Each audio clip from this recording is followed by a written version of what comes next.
शुरुआत होती है मूवी की एडम से, जो बेहोशी के बाद उठने में खुद को बाथटब में देखते हैं। खुद को इस जगह पर देखकर वो परेशान हो जाता है और जल्दी से उठता है। उठने की वजह से इसके पाँव में बाथटब का प्लग निकल जाता है और पानी के साथ एक नीले रंग का लिक्विड भी बह जाता है। आगे देखेंगे कि वो लिक्विड क्या होता है। लाइट्स ऑन होती हैं तो इसे मालूम होता है कि इसके साथ डॉक्टर लॉरेंस भी थे और दोनों किसी पुराने और मैले बाथरूम में किसी जंजीर से बंधे हैं और दोनों के सामने एक खून भरी लाश पड़ी है, जिसके एक हाथ में रिवॉल्वर और दूसरे हाथ में टेप होता है। दोनों को कुछ याद नहीं कि वो यहाँ कैसे पहुँचे। बाद में दोनों को एक एक कैसेट मिलता है और इन्हें इसके अलावा एक छोटी बुलेट और चाबी भी मिलती है, जिससे दोनों अपनी चैन के लॉक को खोलने की कोशिश करते हैं, मगर वो नाकाम हो जाते हैं।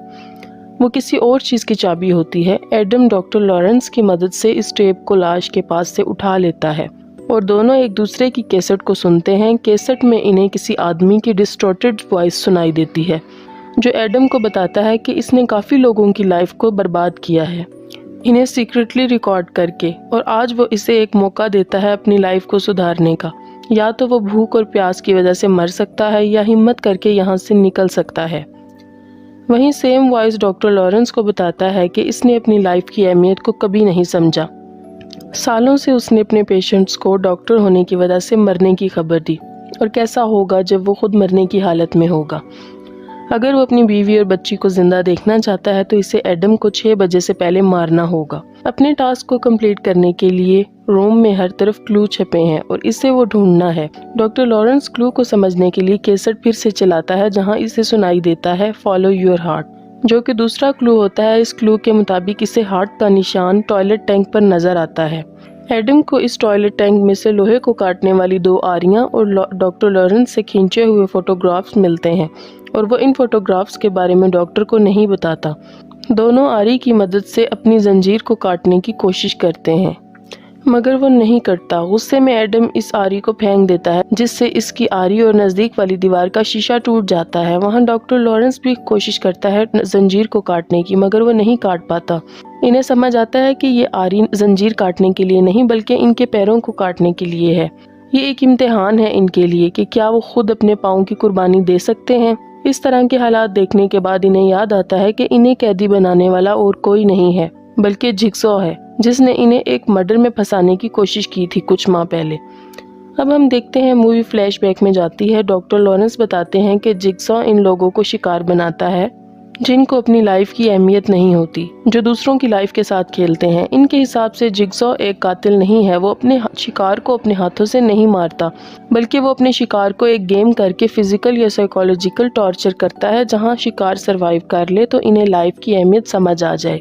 जिगसॉ को इस मर्डर की इन्वेस्टिगेशन डेविड टेल कर रहे थे और मार्क के मर्डर से इनको एक पेन मिला था जिसमें डॉक्टर लॉरेंस के फिंगरप्रिंट्स थे, जिससे इनका शक डॉक्टर पर जाता है और इसीलिए डॉक्टर से पूछताछ भी की जाती है। डिटेक्टिव डॉक्टर से पूछते हैं कि आखिर वो कहाँ थे जब मार्क का मर्डर हुआ था। वो इस वक्त अपने हॉस्पिटल की एक इंटर्न को मिलने जाते हैं। वो ये बात नहीं बताना चाहते थे क्योंकि उस औरत से उनके रिलेशंस थे और वो नहीं चाहते थे कि इसकी वाइफ को पता चले, और इसे ये बात बतानी पड़ती है ताकि वो अरेस्ट से बच जाए। वहीं जिगसॉ की एक और शिकार एमोंडा को बुलाया जाता है अपने किडनैपर को पहचानने के लिए, कि जिगसॉ डॉक्टर खुद तो नहीं मगर एमोंडा पहचानने से इनकार कर देती है क्योंकि इसने कभी जिगसॉ के असली रूप को नहीं देखा। एमोंडा हीरोइन का नशा करती है और लाख कोशिश के बावजूद वो नशा नहीं छोड़ पाती, इसलिए जिगसॉ इसे भी अपना शिकार बनाता है। वो सिर्फ पहली औरत होती है जो जिगसॉ के इम्तिहान में पास हो जाती है। मौत को इतने करीब से देखने के बाद इसे लगता है कि जिगसॉ ने इसकी मदद की है अपनी लाइफ को सुधारने के लिए। वो ड्रग्स छोड़ देती है और इसीलिए इसके दिल में जिगसॉ के लिए हमदर्दी आ जाती है।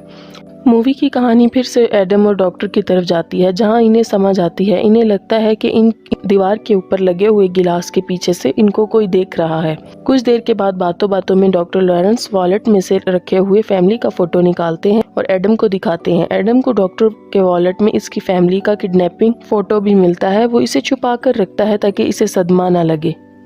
इसके अलावा एडम को उसी फोटो के पीछे एक हिंट भी मिलता है, जिसकी मदद से एडम क्लू के एक्स को ढूंढ लेता है।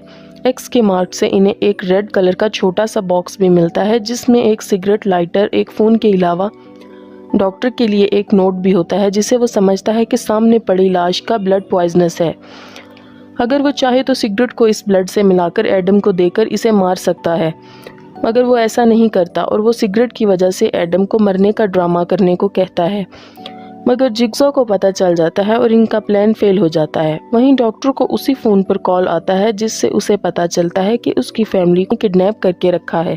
इसके पास कुछ ही वक्त है अपने टास्क को पूरा करने के लिए, यानी कि एडम को ख़त्म करने के लिए। इसके अलावा इसे कॉल पर पता चलता है कि एडम डॉक्टर को पहले से ही जानता है।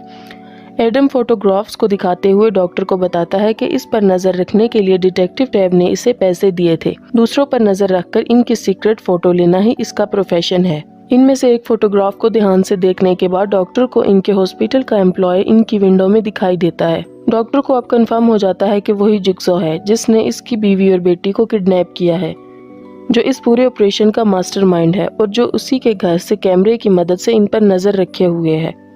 और जब तक डॉक्टर को ये रियलाइज हो, घड़ी में 6 बज चुके थे। रूल के हिसाब से डॉक्टर ने अभी भी एडम को नहीं मारा था, इसीलिए ज़ेप डॉक्टर को कॉल करके बताता है कि अब उसकी फैमिली नहीं बचेगी और ये सब उसकी गलती है। फ़ोन पर गन की आवाज़ सुनकर डॉक्टर पागल हो जाता है।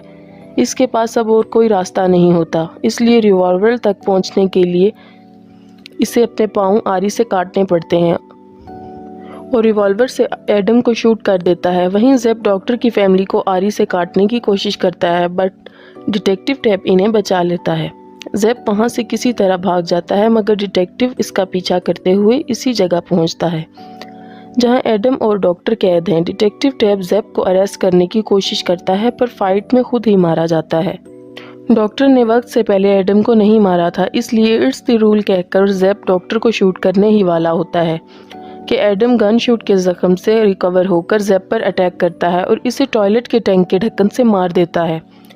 दोनों अब जख्मी हालत में हैं। डॉक्टर डिसाइड करता है मदद के लिए और एडम को छोड़कर घसीटते हुए किसी तरह निकल पड़ता है। एडम ज़ेप की लाश से जंजीर की चाबी ढूंढने की कोशिश करता है और इसे भी इसकी पॉकेट से एक टेप मिलता है। ये देखकर वो एकदम हैरान रह जाता है। टेप को सुनने के बाद इसे पता चलता है कि ज़ेप भी जिग्सॉ की गेम का शिकार था। जिग्सॉ ने इसके जिस्म में पॉइजन डाला था, जिसके एंटीडोज को पाने के लिए उसे डॉक्टर की फैमिली को ख़त्म करने का कहा गया था। जैसे ही टेप एंड होता है, रूम में पड़ी लाश अचानक उठ जाती है, जिसे देखकर एडम के होश उड़ जाते हैं। वो लाश किसी और की नहीं बल्कि जिग्सॉ की थी, जिसका असली नाम जॉन क्रैमर है, जो एक लाश बनकर पूरे ऑपरेशन को मॉनिटर कर रहा था। मूवी के फ्लैशबैक में दिखाते हैं कि जिग्सॉ और कोई नहीं, वही कैंसर पेशेंट है जो डॉक्टर लॉरेंस से ट्रीटमेंट ले रहा था। वो अपनी कमज़ोर आवाज़ में एडम को बताता है कि इसकी जंजीर की चाबी हमेशा से इस बाथटब में थी। जो एडम को रियलाइज़ होता है कि शुरू में जो नीले रंग की चीज़ पानी में बह गई थी वो इसकी आज़ादी की चाबी थी। एडम ज़ेप की गन से जिग्सॉ को शूट करने ही वाला था कि वो इसको बिजली के झटके से कमज़ोर कर देता है, इससे पहले कि एडम कुछ और कर पाए। जिग्सॉ उसे उसी रूम में मरने के लिए छोड़ देता है और इसी तरह फिल्म ख़त्म हो जाती है।